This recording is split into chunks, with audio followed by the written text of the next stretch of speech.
to making money with a startup? Well, in the beginning, I was actually not in the beginning. I've always been more focused on... This is the Rock and Roll Startup. It's business, it's music, it's entrepreneurship at its finest. Ready to rock? Welcome to the initial episode of the Rock and Roll Startup. We are joined today by Lucio Buffalmano, an amazing sociologist and researcher of human nature, founder of the Power Moves, the YouTube channel, which has over 30,000 subscribers. And he lives by a mantra of doing one thing and killing it, as well as he is a fantastic person, very fun to be around, and a very inspirational figure for men in general. So Lucio, thanks for joining us on the Rock and Roll Startup. Thank you so much for having me here, man. It's an honor being here. And I think you mentioned first guest. So really, thank you so much. Great honor for me, man. Opening the road, hopefully, for a lot more cool people on your podcast. Well, I'm just excited because I've known Lucio for a few months here, probably about 6 months that we've been working together. And he is one of the coolest people I know. He has such great insights into not only what it takes to be a quality man, but also he's a killer entrepreneur and digital nomad, which I consider myself to be as well. But he has nailed it. So we're going to hopefully learn a lot about how he does his processes and how he has become such a success today. And so I want to dive in, Lucio. Can you tell me a little bit about your journey and what inspired you to start the Power Moves University? That's one of the first questions you usually get. And to me, it's always one of the most difficult because when you have so much data and so many things to say, which ones are you going to pick? So I think that for me, what got me started, there are many, many different points, but one of them was a glaring lack. So I had been in self-development already for a while, and there was nothing that even came close to what I wanted from self-development. And to me, there were especially like a few points missing. One of them was what was there was not very practical. It was not very scientific. But then again, I don't care so much that it's scientific as long as it's effective in real life. And what I could see, in my opinion, was lacking that punch a little bit because you had much on social skills, but you had very little in applied social skills. For example, how to advance at work. If you have an asshole of a boss, what are you going to do it? And work is both cooperation and competition, but people only talked about cooperation. How can you advance while beating your colleague, while also being a team player? All these questions to me were missing. And something else that was missing was to combine what's ruthlessly effective with also being a man that adds value to the people around and being a high quality person that, you can be proud of yourself. We could call it high quality man. We could call it a honorable man, many ways to do it. But I wanted to be that type of person plus being effective. So to me, most resources available, like 1% were about being actually effective, but nothing could combine adding value with being truly effective. So to me, there was both a glaring lack, an opportunity, and a duty. To me, it was, this is something I have to do it now. So that was one of the main things that got me started. I love that. So you said you had a background in the self-improvement industry. Like, how has this process of disrupting it with what you do, you come from a different take on it. It's a little more edgy. I'd call it like the punk rock version of like the, what's the charisma guys, whoever over there that do right. charisma. Yeah. That it has an edge. It has like an edge to it that is not only fun to watch and to listen to, but like coming from where you've been before with self-improvement, how are you disrupting it now? Right. To clarify what I meant having been in self-improvement, I meant having been on it for myself. Like I had a normal job, well, normal, I don't know if you can call it normal. I'd also been around, but I was in an office, right? It's not like I was working in self-development. I was in self-development to learn from myself. And I was in it quite deep in the sense that I had tried many different things, many different products in many different arenas, social skills, dating as well, relationships, general books, psychology, etc., etc. And, I just couldn't find what I truly wanted, what I truly thought was needed. And what was the other question about the punch in it, the rock and roll spirit? Yeah, Yeah, yeah. right. So one thing I wanted to mention, you say the word disruptive, and I think it makes sense in a way. We are disrupting, we could say. However, I try to more take it from an angle of adding value to the self-development industry. And I think, sometimes the words that we use, they can change the way we think. So if we say disruptive, it's a little bit like the competitive mode, right? And I think also the guy who wrote Peter Thiel, 0 to 1, he mentioned this. In the tech industry, everybody says disrupting. And he said, don't use this word because you're going to make enemies with the industry that you want to disrupt. And you don't want to make enemies also because they're more powerful. Talking about the type of self-development that the realistic one that we need. You don't want to make enemies with the entrenched bigger players. You want them on your side before maybe you disrupt them. So I will take an angle of, let's say, a unique angle maybe, or adding value to the self-development with a different way of looking at it. I kind of love that idea because you're right with I mean in the Silicon Slopes community, which is close to where I live here in Utah, every single startup Mm, says, "Oh, we're all disruptive.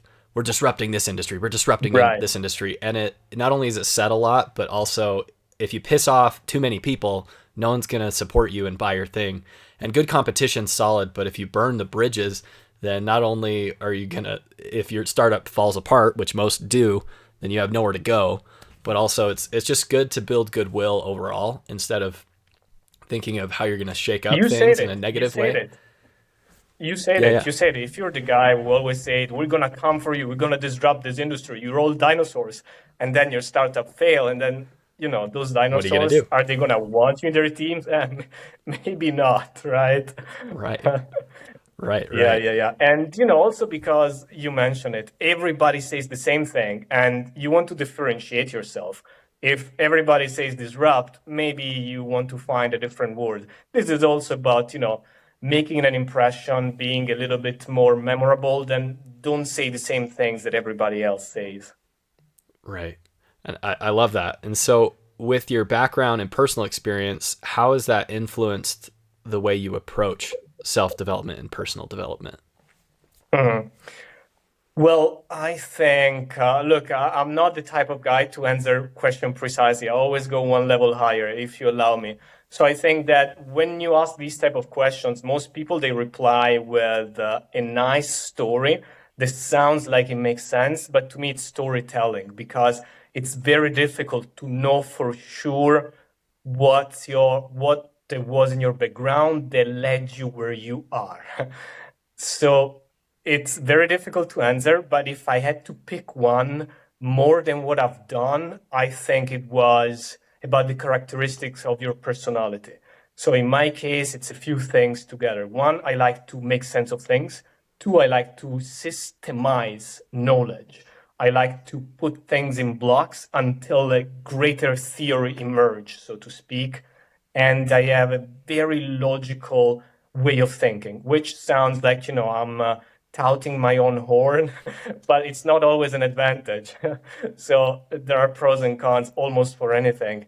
And putting all these things together, I think it helps a lot to develop systems that make sense at a higher level, and then that you can apply at lower level with different strategies and techniques.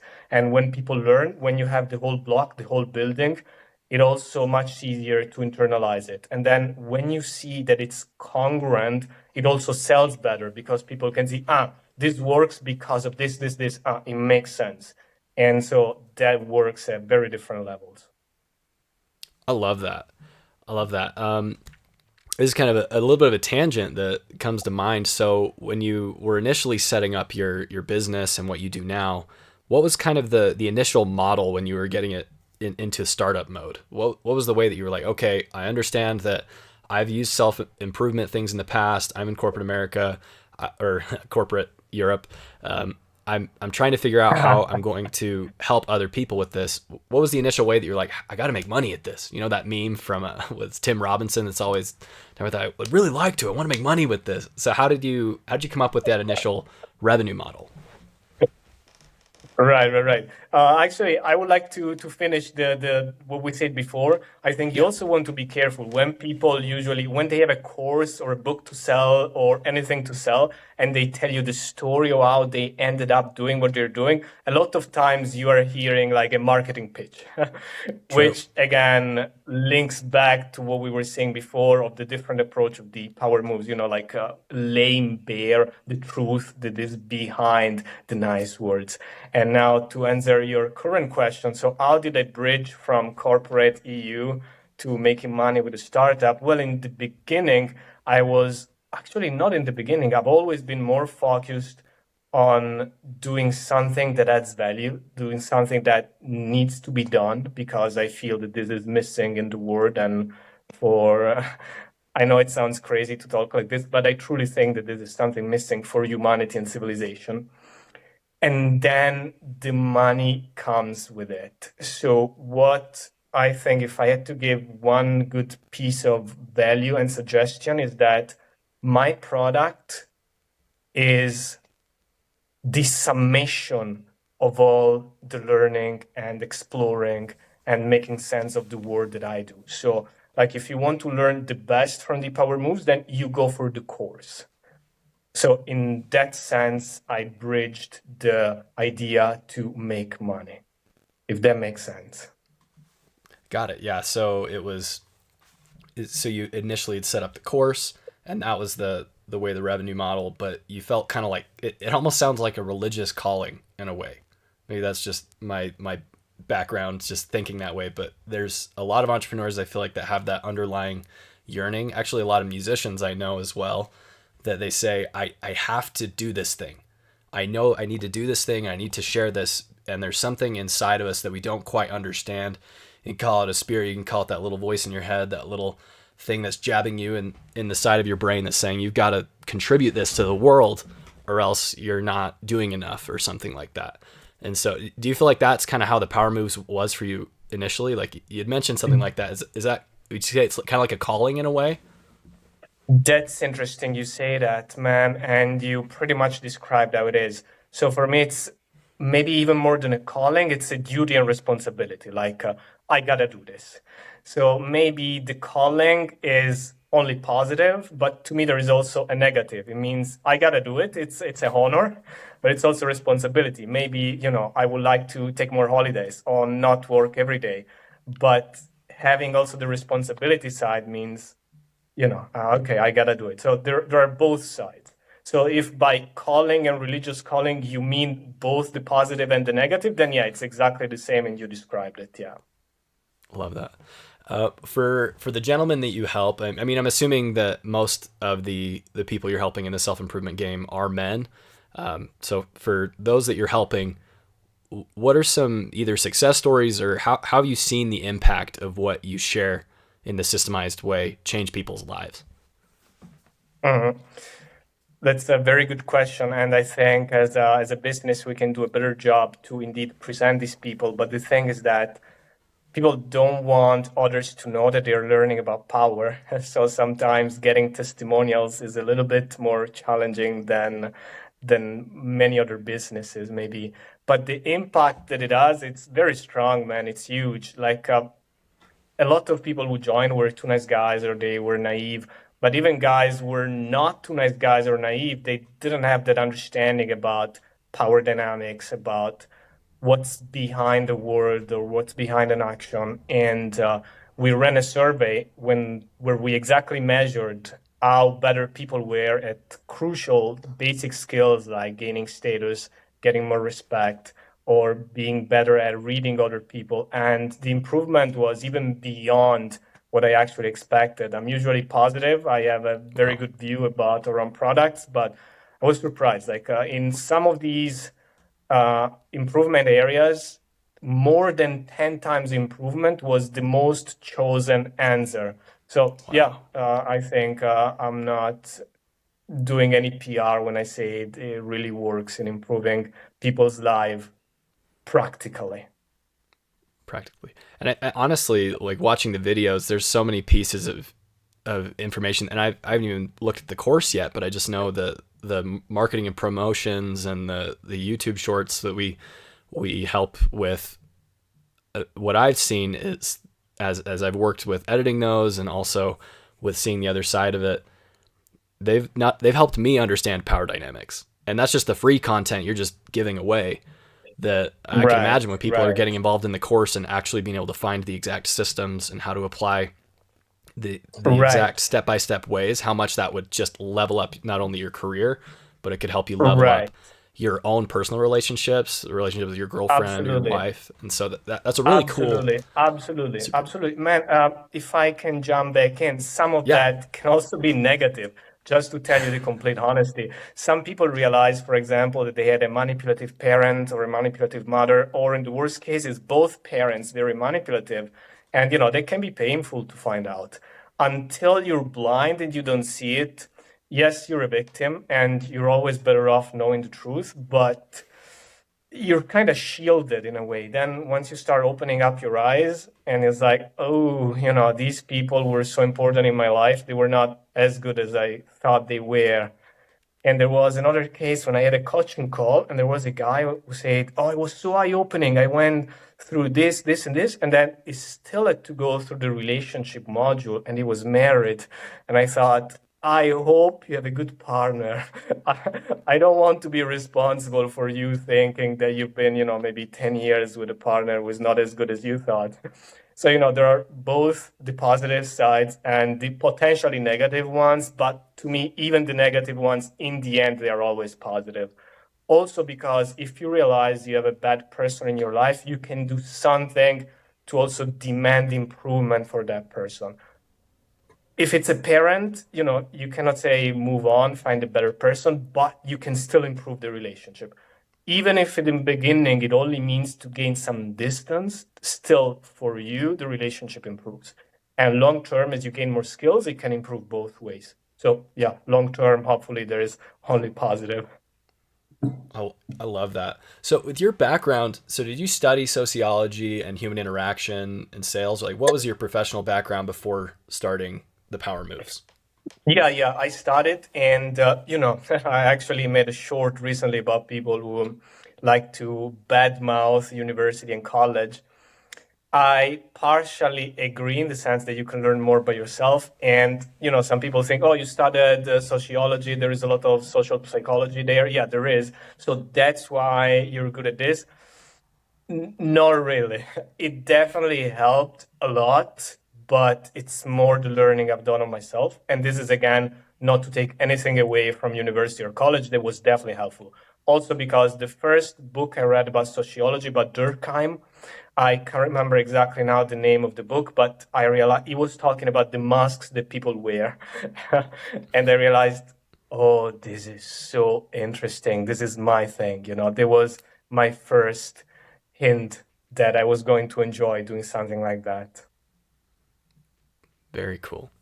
Very cool. And you had a short recently that talked about sales skills and about how understanding and reading people in a sales conversation, as well as the three questions that could kill a sale. How has the training and self-improvement helped the sales reps that you've been working with?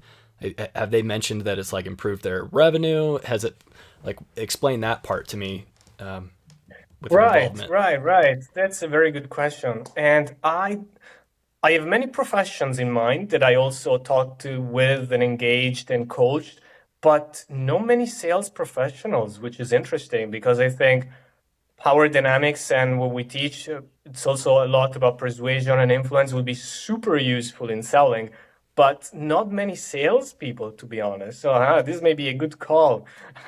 If you guys are into sales, the power dynamics could be a good thing to get into to learn more.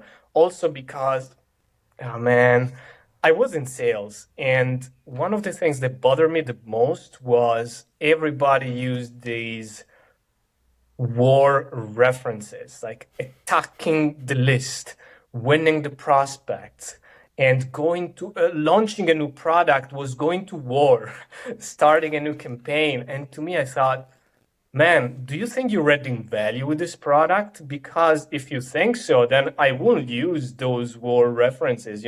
I don't think I'm attacking a customer when I'm calling him. I'm hopefully calling him because I got something good to give him. And I think when you switch that mindset, it helps you a lot to sell more, definitely. Sure. I love that because honestly, some of those war tactics, I always liked using music references when I worked sales, just because sometimes when you're going to war, like someone loses, and I don't like that. I like it where it's like, hey, I'm showing you a song. Do you like it? And then if someone likes the song, then they're like, sweet, here, pay me money. It should be something that's like so mutually beneficial. They get a benefit. You feel good Right, sharing it. It should feel so positive on both sides of that right. interaction. And Exactly, exactly. climbing hierarchies are so that is such a difficult thing in corporate America as well, because so many corporate America, corporate EU, it's not much different.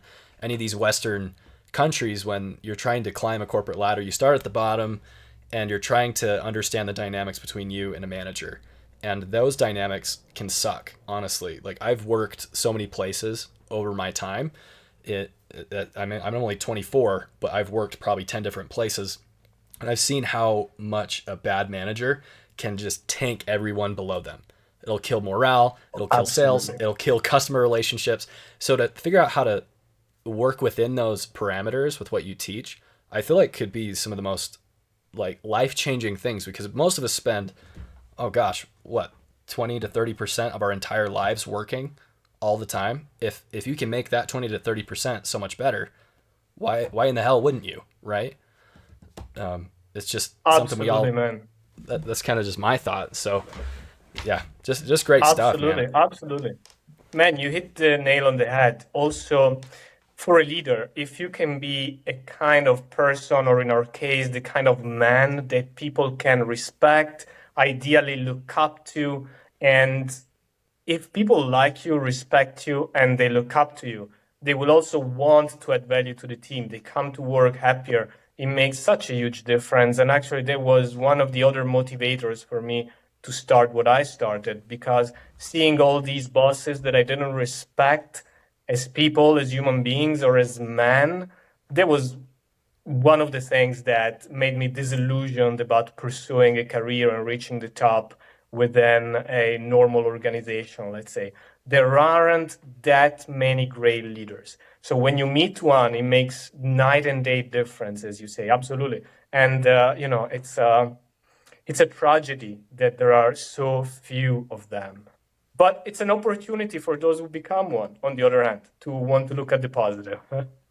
Right, for sure. I mean, there's so many leadership opportunities in our lives, but so many people don't really do the legwork to understand the soft skills to actually be a good leader. The listening Yeah, skills, the the ability to yeah, communicate and not step on people's toes, and to not make people feel yeah, stupid if they don't do something correct. Because honestly, the only way you learn is to screw up, and so we all screw up yeah, constantly in work. And so figuring out how yeah, to manage that is something that you're right. It's just not super common. I do absolutely, want to hop absolutely. into a And little. to Oh, go ahead. Go ahead. Yeah, I wanted to say also, people don't list it as a skill, but to me, it's even more foundational, like the character and the person you become. Because if I know that you're a straight person, that you're generally honest, that you want to add value, then even if you make me feel stupid one day, I could be okay with it. And if I know that you can take a feedback, I can tell you, and then we're all the better for it. But if I know you're a son of a bitch, if somebody will stab me in the back, if somebody who is super always ready to take credit for my work, somebody who will fire me for any reason because he feels threatened, then everything changes, right? The small mistakes of communication become like the straw that broke the camel's back. But to me, in the end, the main development is the character level. And then all the other skills you mentioned, they're fantastic additions once you have that foundations of a good character, Love that. Love that. I if it do want makes to get sense. Yeah. into. Yeah, it totally makes sense, and I do want to get into a little bit of the music, as well as how that kind of helps motivate you. You'd sent me some of your favorite bands, if I remember correctly: Bruce Springsteen, AC/DC, and what was the other one? I'm trying to remember, but at least those two Right. right there. So a lot of these like Yeah. power pop and like these blues rock, very intense big choruses. Do you feel like that has helped you with like your personality and the way you go about your work?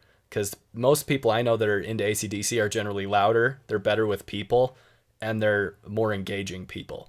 So I don't know if maybe this is like way too high level, super psychological gobbledygook, but on your side, do you feel like the music you listen to helps you in your interactions with people and what you do? That's interesting, man. That's a very deep question, and I'm not 100% sure. I should reflect on it a little bit better to give you a proper answer. But AC/DC, I think, yeah, you're definitely right. What attracted me to them was they had this free-flowing party, have fun type of music. And to be honest, especially in my younger years, I found very funny all the references that they had about sex and rock and roll and having fun and mixing all together. I really liked that a lot. I think there was one, there was about because I dig doing one night stands. So the guy was talking about both, playing and then one night stands sexually. They had all these kinds of references that I found super fun and entertaining. And the music is super happy. It's like really the type of rock that I used to dig a lot. Right. It's fun because I mean the biggest element of this show, right, is going to be entrepreneurship and sales and marketing and seeing how to structure a business. But the interesting thing that brings everybody together is the idea that music is something we all take part in. Like I play in a band and I've seen the process of songwriting, recording, promoting a show, and putting out an album. And most of the people in their world don't understand that side of it. They're just on the side where it's like, oh, I go to Spotify or Apple Music, I click the thing, and I listen to it during the workday. And there's not only a lot of entrepreneurship that happens just to make those songs come into your ears, but also the fun and excitement behind the feeling that's conveyed in these songs can be such a good motivating Right, factor, I feel like. right, And so right, right, do you have right. tunes that you put on when you're like trying to be super motivated? Because I assume you also have days that aren't super fun to work. And so what do you do to stay Right. motivated? I don't do that much. I work more with silence. And for example, every time I travel in my backpack, I have earplugs. I love So it. maybe I go on the opposite side. On the other hand, sometimes if there is somebody playing some songs and I like it, it does help me get in the mood. And I think you've given me an idea, actually. I should give it a try to work with some music in the background. Man, I'm gonna give it a try to this, and I'll let you know better. But so far, I work more in the silence. And about the motivation, I think that I'm more internally driven. So, I don't use much external factors or tricks or music. Uh, yeah, as I said before, it's like the duty that I need to do it. Yeah. So yeah, maybe I will need something that make me stop a little bit more rather than work more. Hey, that's all good too. Because a lot of the work days I do the silence as well because I can't. I listen to instrumental stuff if I'm in the middle of a big project because I can't Got it. because Yeah. I start singing along and I start like Oh, that's jamming in my funny. mind, and so I get too distracted. So I've got to you have to find the right stuff for sure. But there were days I remember as a sales Got rep it. because I did door to door sales for a minute, and that sucked. Okay. It was not fun because you go every single door in a neighborhood and you get told no 10 10 to Right. So 12 these are times an people you hour. know, some of them. Yeah, well, some of them know. You would in the States, it's a common thing here in Utah. A lot of kids will go and do door to door sales. They'll go back east and sell pest control, or they'll sell security systems. And when they're out there, Got you're it. getting told no 98 times a day from complete strangers. You get those one or two yeses that Yeah. are a super high dopamine hit, but so you needed some of these extra things to keep you hyped and like, I let's go. Like I want see. to, I want to keep going. I want to I keep working like see. that. And so, Yeah, that what makes sense. That makes sense. Yeah, yeah, yeah. yeah. And so I can even see what you do with your self improvement, how people find the intrinsic motivation to find the simple ways to like want to keep doing this thing could be super helpful as well. Because sometimes if it was a bad day, it would be Hmm. boom, I'd be hitting an AC/DC song or Poison or get something to just get you excited. Basically the stuff that guys would listen to right before a football game or they're about to go Right. fight. Like that's the same type of stuff. But it's Right, fun to see right, that way. right. But then, Lucio, is there a website that people can come and find you, follow you? Do you want to give yourself a little bit of a plug so that we can learn how to become more powerful, better leaders, more self-improved? Yeah, they can check out deeppowermoves.com, or if they just Google Deep Power Moves, they can get to see the Google, yeah, sure, the YouTube as well, and then some of the social media. But mainly, I will say it's YouTube and the website. Perfect. And it's thepowermoves.com, right? Correct, yeah. But if they Google Deep Power Moves, it will come up. Or also, if they Google my name, Lucio Buffalmano, something will come up related to that as well. Love it. Lucio, is there any other words of wisdom for our entrepreneurs, our people who are listening, our music fans, that you think would be worthwhile Actually, for I them was to know? curious about you, man. What instrument you play, and if you also sing, because the way you spoke, I could see one, the passion, and two, I could see that you got the music inside of you, man. Because if you tell me that when you're listening to music, you want to sing and jam along, you got the talent for the music, then, I think. Yeah, well, I appreciate that. Yeah, so I play in a band called the Bombshell Flowers. I've been doing that for about 10, 11 years. Play drums and sing Oh, and interesting. guitar. Always the same? Same three guys, and then I've played in Cool, a man. lot of other groups over the years as well. And so with the Right, music that that's I've staying been power doing, there. yeah, and so I've done probably over 100 concerts over the years, and the benefit to Respect, doing that, man. well, the thing is, how it applies in a business sense is when I was growing up, instead of focusing on like, oh, you do the football team, you do this sports thing that is kind of useless, I considered the entrepreneurial journey of music as like my job in high school. And my parents were I well enough off see. that they let me do that. And I learned a ton about promotion, Got it. about how to make videos, how to record and work with Right. people. Because we're like a dysfunctional family, I would say, because we have the same three guys, and it's been the same lineup, and we've gone through hell and back together. We've had everything: loss of loved ones, divorce. We've had struggles with dating, with while we were growing up. We had internal struggles and fighting, and being able to come out on top of that and learn how to manage You stay relationships in different together. styles. And we stayed together, and that's the thing, because even at different times, all of us have had, like you were mentioning, toxic traits in the band, but we were able to learn, and as we grew together and we kind of stuck it out, we've all become better Right. men. So it's really interesting to see the connection between the business and the music elements, because Right. when you're on stage and you're looking at, there could be a dozen people or there could be a few hundred people, you're just connecting with people. It's just like when you're presenting in front of a crowd and you're giving a speech. When you look Right. people in the eyes and you're sharing something that they want to hear, there's something powerful there. It doesn't matter if it's business or if it's music. I really think they're one and the same when you're connecting. That's So awesome, man. That's awesome. long-winded answer to it, but that's a little bit of the background there and what kind of inspires me and keeps me Right. passionate about what Right. I do. That whole creative process. Yeah. Makes sense. Man, are you coming to play in Europe by any chance? I would love to drop by. Hey, dude, I will let you know if we ever get that big. Right now, not yet, Please. but eventually, that'd be super fun. Maybe we'll just fly out there for a vacation and come and play in Italy and Germany and just find some random pub to play in. Will will be awesome, man. Would love to. So, well, awesome. Well, Lucio, thank you so much for joining us, being the first guest here. If you guys are interested, again, go check out thepowermoves.com. Again, this is the rock and roll startup, member of the Content Supply Podcast Network. Thanks for tuning in and have a fantastic day. Go kill it. So, Lucio, we've worked with you at Video Supply for a few months here. We love working with you. Can you explain to the audience a little bit of what that process is like on your side as a client? Mhm.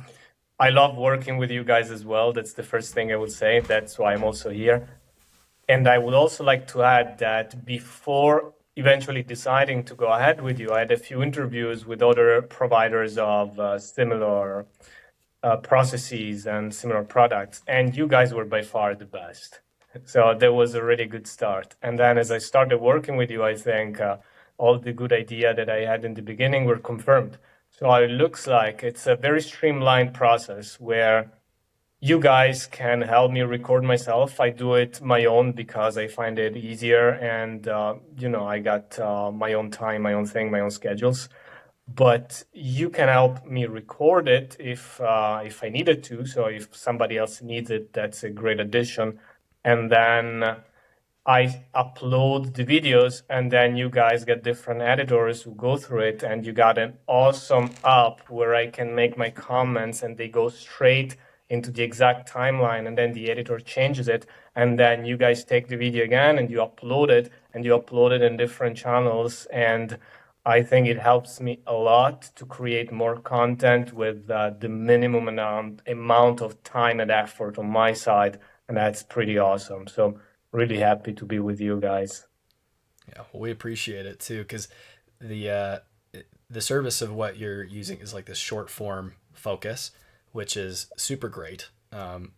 Is so popular right now. Everybody loves that type of service.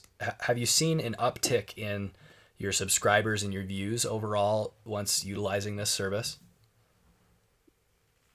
Definitely. We had many subscribers just on the short form. Absolutely. So, we aim big, so we want more, but it definitely already helped a lot. And, the type of entrepreneur that I am, I don't only look at results.